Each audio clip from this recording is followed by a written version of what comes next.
Before we jump into today's deep dive, just a quick word for our community. This episode was brought to you by ProCare Hanoi. They're the phone and laptop repair shop that the expat community really trusts. You get fast service, clear communication, and honest advice. You know exactly what you need when your tech starts to sweat. And as always, this deep dive is a labor of love. It's fueled by curiosity and, frankly, a lot of coffee. So if you found value in any of the information we unpack here, I'd love your support. Buy me a coffee is the simplest way to say thanks, and trust me, every single cup keeps me going. Just scan the QR code in the cover art for the show. And for those who've already supported us, a huge, huge thanks. You're what fuels this journey.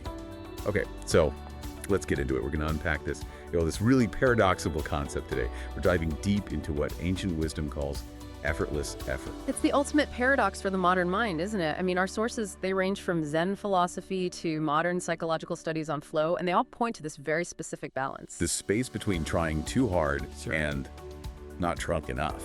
Exactly. And they say it's the defining characteristic of sustainable growth. And that's our mission today, right? To stop talking about balance as this vague, kind of unattainable ideal, and instead figure out how to apply just the right amount of energy in any given moment. Because when you look at how we operate, we're either cycling through burnout or just collapsing into distraction. Precisely.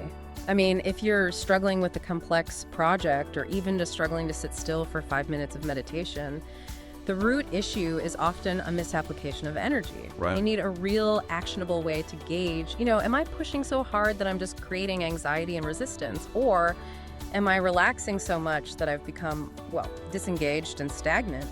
And what's so fascinating is that this isn't some new age idea. Yeah. We have to go back to the very origins of this wisdom, which leads us directly to the Buddha's formulation of the middle way. The middle way is one of the most misunderstood concepts. People hear middle and they immediately think mediocrity or, even laziness. Just doing less. Right. But the core teaching is actually highly precise. It's not about giving up. It's about the application of optimal energy, calibrated to the task at hand. And to visualize that calibration, the texts give us this perfect, just timeless analogy. The stringed instrument. Tuning a guitar. Yeah, imagine you're tuning a car string, that high E string. You turn the key and you can feel that tension building. Now, if you push that key just a little too far, if the string is too tight, what happens? It snaps. It snaps. That tension represents overexertion in our daily life. Too much force it inevitably leads to breakage, distress, or just catastrophic failure. And the symptom of that in your life isn't the snapped string, but it's that feeling of total mental rigidity, right? That self-criticism, the tension. You're trying to force everything to align with your expectation. Yeah. Now, let's look at the other side. If you loosen that key too much, the string is just floppy. You pluck it and you get nothing. No clear musical sound at all. Just a buzz. A buzz, or it just flops against the fretboard. That is underexertion. It's that mental state of distraction, apathy, or just a total lack of intention. So that moment of perfect tuning, where the tone is clear and resonant and beautiful, that is the living balance. It's dynamic. It's not a fixed measurement you find once. It's a quality you have to feel. So applying this to your day means you are constantly checking in, moment by moment, asking, is the sound coming out of my actions clear, or is it rigid, or is it just buzzing? And that requires a real intimacy with your own internal state. We have to become very good at recognizing the psychological symptoms of that imbalance. Okay, let's define those symptoms clearly. When we apply too much effort, we're actually creating resistance. In mindfulness, this would look like trying to force yourself to be still. Or pushing your mind to be focused. Yeah, and that fight is what generates the restlessness in the first place. It creates a feedback loop of anxiety. You want calm, so you tense up, but tensing up prevents the calm, so you try even harder, and the string just gets tighter and tighter. And at work, what does that look like? Oh, at work, it's agonizing over a minor detail for hours. Yeah. Or, rereading the same email 30 times. You're driven by a fear of imperfection, not by the actual joy of doing good work. So then on the flip side, what about the underexertion? The floppy string. That's the mind that just drifts uncontrollably. You've lost your intention. You might be, technically sitting at your desk or on the cushion, but you are not truly engaged. You're just going through the motions. Exactly. Relying on momentum or habit, not conscious focus. And this leads to mediocre results and, paradoxically, often a deeper dissatisfaction than even overexertion. The sources define that ideal state, the perfectly tuned string, as being alert yet relaxed, I love those two words together. Alert, meaning you're fully present and aware, but relaxed, meaning you're free of that internal rigidity or self-criticism, steady but not stiff. And that is true efficiency. That's flow. When you reach that state, all of your energy is directed toward the task, because none of it is being wasted fighting yourself or fighting the moment or trying to control the outcome. You are completely committed, but you're not gripped by fear. But I have to push back here a little. In our culture, doesn't intense effort equal achievement? No. How do we reconcile effortless effort with the reality that, to get to the top of any field, you have to put in those 10,000 hours? That sounds like maximum force and determination. It requires persistent effort, absolutely, but not maximum force applied carelessly. That's the key distinction. What the Zen masters and, the psychologists studying peak performance point out is that true, sustained determination looks very different from the modern idea of hustle. Let's talk about that modern struggle, because that is where all the tension arises for you listening. Our whole society is structurally designed to tighten that string until it snaps. Absolutely. We live in a world that just rewards metrics and signaling and visible exertion.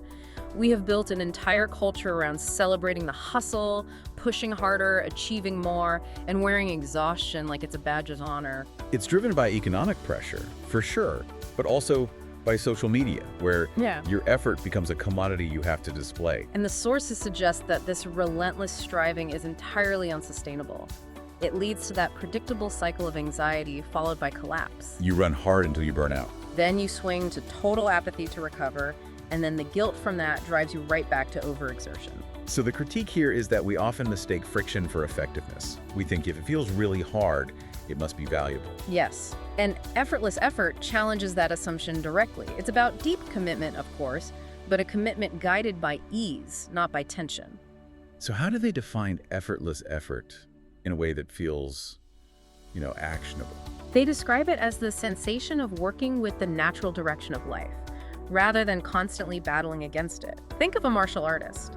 They use an opponent's momentum against them, rather than relying only on brute strength.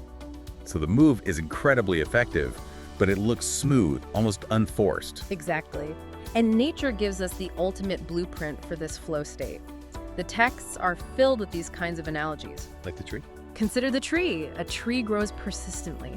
It pushes its roots deeper, it reaches for the sun, it produces leaves and fruit. It is entirely focused on its own growth, but it doesn't struggle or strain. It simply expresses its nature perfectly. The growth is persistent, but it's not violent. And my favorite example from the material has to be the river carving the mountain. Right. If you wanted to carve granite, you wouldn't use one sudden, catastrophic explosion of force. You'd use the patient, persistent, ceaseless flow of water. The river achieves these monumentally difficult things not through raw power, but through unwavering consistency. and adapting its path to the terrain. That is the difference right there, isn't it? Force versus persistence. When we give our best effort while staying open to the path of least resistance, when we move like that river, that's when we truly enter a state of flow, where the work almost feels like it's doing itself. You stop spending 90% of your energy fighting your own internal resistance, the fear, the self-criticism, the need to control the outcome, and you instead channel 100% of your energy into the task itself. So let's move to integration. For you, listening, how do you take this philosophical understanding and translate it into practical self-correction? How do you develop that internal sense you need to tune the string? Well, we have to stop relying so much on external feedback and start asking some reflective questions throughout the day. This is what moves it from an abstract idea into an active living practice. And the specific questions the wisdom traditions encourage us to ask are simple, but they're profound. The first one is, where in my life right now am I pushing too hard? And the second, which is so often overlooked, where am I giving too little attention or too little genuine commitment? So when you ask, where am I pushing too hard? You might find the answer in that email chain where you're obsessing over the perfect wording. Or in a family discussion where you're just trying to force someone to agree with you.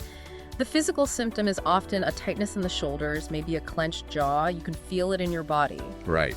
And if you find yourself pushing too hard, like trying to meditate, but your mind is just buzzing, the adjustment is both physical and mental. Can you soften your gaze? Can you relax the small muscles around your mouth? Can you just mentally say, I am noticing this feeling, instead of, I have to stop this feeling? Softening is the key. And then the other question, where am I giving too little?